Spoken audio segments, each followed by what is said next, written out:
자녀에게 주식을 물려주시려는 계획을 세우고 계시다면 혹시 마음 한편에 무언가 찜찜한 기분이 드시지는 않으셨나요? 어쩌면 여러분은 지금 눈에 보이지 않는 거대한 세금 폭탄의 그림자 아래에 놓여 있을 수도 있습니다. 소중히 모아온 자산을 자녀에게 온전히 넘겨주고 싶은 부모의 마음과 달리 이 과정에는 증여세와 양도세라는 두 개의 거대한 관문이 우뚝 서 있죠. 이 복잡한 세금의 미로를 헤치고 우리의 소중한 자산을 가장 현명하고도 합법적으로 지켜내는 비밀은 과연 무엇일까요? 단순히 재산을 물려준다는 생각만으로는 상상 이상의 세금으로 공들여 모은 자산이 허무하게 사라질 수 있습니다. 하지만 걱정 마십시오. 오늘 저희는 이 복잡한 세금 문제에 대한 명쾌한 해결책을 찾아보고 여러분의 자산을 안전하게 다음 세대로 이어줄 수 있는 가장 싼 방법을 함께 탐구해 볼 예정입니다. 이 영상이 여러분의 경제적 고민을 덜어주고 자산 승계에 대한 중요한 통찰을 제공할 것이라고 확신합니다. 그러니 끝까지 함께해 주시길 부탁드립니다. 자, 그럼 이제 주식 승계의 첫걸음을 떼어볼까요? 언뜻 보면 참 아름다운 장면이죠. 부모가 자녀에게 미래를 위한 주식 계좌를 건네주는 모습 말입니다. 하지만 이 기쁨의 순간 뒤에는 보이지 않는 세금의 덫이 도사리고 있습니다. 주식을 물려주는 행위는 단순히 자산을 이전하는 것을 넘어 증여세와 양도세라는 두 가지 세금과 정면으로 마주하는 일이 됩니다. 이 두 세금은 서로 얽히고 설켜 마치 복잡한 실타래처럼 보이기 쉽죠. 잘못된 접근은 고스란히 손실로 이어질 수 있다는 점 꼭 기억하셔야 합니다. 대체 왜 이렇게 복잡한 걸까요?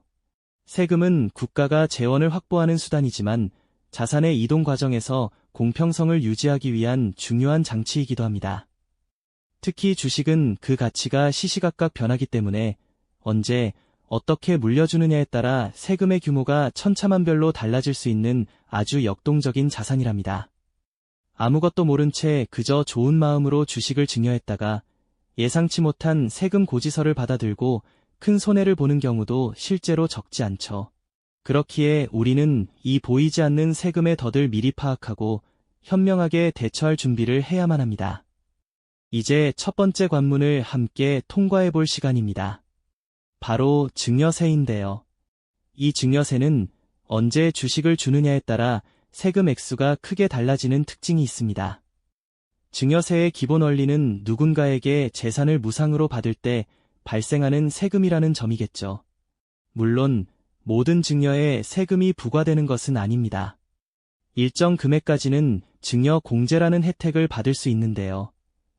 예를 들어 성인 자녀에게는 10년간 5천만 원까지, 미성년 자녀에게는 2천만 원까지 세금 없이 증여할 수 있습니다. 이 공제 한도를 잘 활용하는 것이야말로 절세의 첫걸음이라고 할 수 있겠죠. 하지만 증여세에서 가장 중요한 변수는 바로 주식평가 시점입니다. 주식이라는 자산은 매일매일 주가가 변동하잖아요. 그래서 증여세는 주식을 증여한 날을 기준으로 앞뒤로 2개월씩, 총 4개월간의 평균 종가를 기준으로 평가하게 됩니다. 여기서 아주 중요한 전략적 포인트가 생겨납니다. 만약 여러분이 자녀에게 줄 주식이 앞으로 크게 오를 것이라고 예상하신다면 주가가 아직 낮은 시점에 미리 증여하는 것이 훨씬 유리하다는 사실 알고 계셨나요? 예를 들어볼까요? 어떤 주식을 자녀에게 증여하려고 하는데 현재 주가가 주당 1만 원이라고 가정해봅시다. 이때 증여하면 1만 원을 기준으로 증여세가 계산되겠죠. 그런데 만약 이 주식이 몇 년 뒤 5만 원으로 크게 오를 것이 확실시된다면 어떨까요?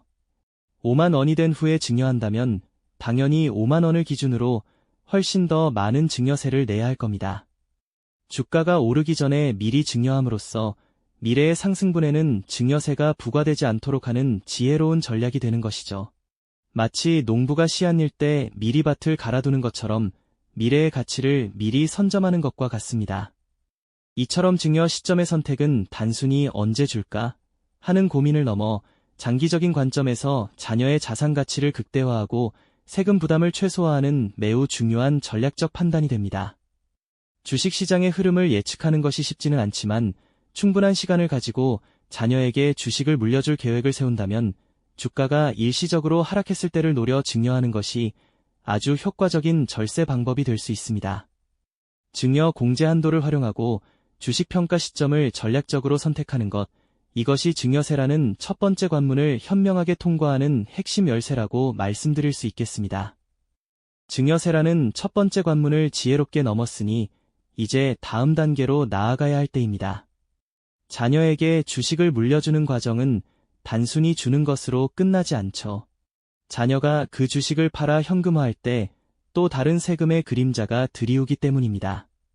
바로 양도소득세라는 두 번째 관문이죠.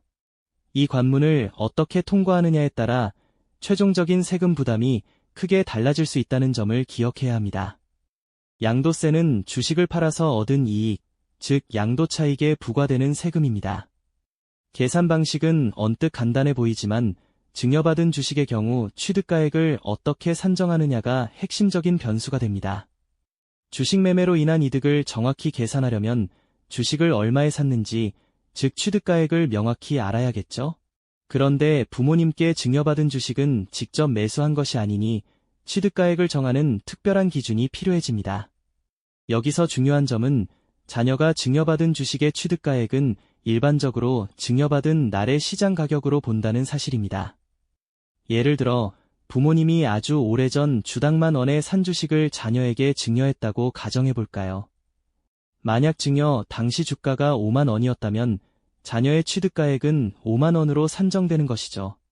이후 자녀가 이 주식을 주당 70,000원에 팔았다면 50,000원과 70,000원의 차액인 20,000원에 대해서만 양도소득세가 부과되는 겁니다. 만약 부모님이 처음 살 때의 가격인 10,000원을 취득가액으로 본다면 자녀는 10,000원과 70,000원의 차액인 60,000원에 대해 양도세를 내야 할 테니 세금 부담이 훨씬 커지겠죠. 이처럼 증여 시점의 주가가 이후 양도소득세 계산의 중요한 기준이 되므로 증여와 양도는 서로 밀접하게 연결되어 있다는 것을 이해하는 것이 중요합니다. 이 취득가액의 산정 방식이야말로 증여세와 양도세라는 두 개의 퍼즐 조각을 맞춰나가는데 결정적인 역할을 하는 셈입니다. 이제 증여세와 양도세라는 두 가지 세금의 원리를 모두 살펴보았으니 이 복잡한 퍼즐을 완성하여 가장 현명하고 효율적인 전략을 찾아볼 시간입니다. 자녀에게 주식을 물려줄 때 단순히 세금을 적게 내는 것을 넘어 장기적인 관점에서 자녀의 자산 가치를 극대화하고 세금 부담을 최소화하는 최적의 길은 과연 무엇일까요? 함께 그 해답을 찾아보시죠. 첫 번째로 생각해볼 전략은 바로 저점 증여입니다. 앞서 증여세 관문에서 이야기했듯이 주가가 낮을 때 증여하면 증여세를 아낄 수 있습니다. 그런데 이것이 양도세와 연결되면 어떤 의미를 가질까요? 만약 주가가 낮을 때 증여하여 자녀의 취득가액이 낮게 형성되었다면 이후 주가가 크게 올라 매도할 경우 자녀는 더 많은 양도소득세를 낼 수도 있습니다. 하지만 여기서 중요한 것은 미래의 주가 상승분에 대해 부과될 막대한 증여세를 미리 회피했다는 점입니다. 즉, 증여세를 아끼는 동시에 미래에 발생할 양도세는 자녀가 부담하는 구조가 되는 셈이죠. 전체적인 관점에서 볼 때 증여세를 낮게 책정하고 자녀가 이후 상승분에 대한 양도세를 내는 것이 훨씬 더 효율적일 수 있습니다. 두 번째 전략은 분산 증여입니다. 증여세에는 10년마다 공제받을 수 있는 한도가 있습니다. 성인 자녀에게는 5천만 원, 미성년 자녀에게는 2천만 원이죠. 이 공제 한도를 한 번에 다 쓰려 하지 말고 여러 해에 걸쳐 나누어 증여하는 겁니다. 예를 들어 매년 조금씩 주식을 증여한다면 각 증여 시점의 주가로 증여세를 계산하게 되므로 주가 변동에 따른 위험을 분산하고 공제 한도를 최대한 활용하여 세금 부담을 줄일 수 있습니다. 마치 씨앗을 한꺼번에 심지 않고 때에 맞춰 나눠 심는 농부의 지혜와 같다고 할까요? 마지막으로 장기 보유 전략도 중요합니다. 증여받은 주식을 급하게 팔기보다는 자녀가 장기적으로 보유하며 기업가치 성장을 기다리는 것도 좋은 방법입니다. 물론 시장 상황에 따라 매도 시점은 달라지겠지만 충분한 시간을 두고 매도 시점을 신중하게 선택한다면 양도소득세를 최소화하면서도 자산 가치를 극대화할 수 있을 것입니다. 즉, 언제 팔아야 가장 이득이 될지를 고민하는 전략적인 접근이 필요하다는 이야기죠. 이처럼 자녀에게 주식을 물려주는 과정은 단순히 재산을 넘겨주는 행위를 넘어 증여세와 양도세라는 두 개의 세금 관문을 현명하게 통과하는 고도의 전략적 판단이 요구됩니다. 시장의 흐름을 읽는 통찰력과 장기적인 계획, 그리고 세법에 대한 올바른 이해가 합쳐질 때 비로소 가장 싼 방법이라는 퍼즐의 마지막 조각이 맞춰지는 것이죠. 결국 이 모든 전략의 핵심은 시간과 계획이라는 가장 강력한 무기를 어떻게 활용하느냐에 달려 있습니다. 세금은 피할 수 없는 현실이지만 지혜로운 전략으로 그 부담을 최소화할 수 있다는 강력한 메시지를 기억해 주셨으면 합니다. 복잡하게만 느껴졌던 세금 문제가 이제는 명확한 전략으로 풀리는 순간, 아, 이렇게 하면 되는구나 하는 강한 안도감과 통찰을 느끼셨기를 바랍니다. 여러분도 충분히 해낼 수 있습니다.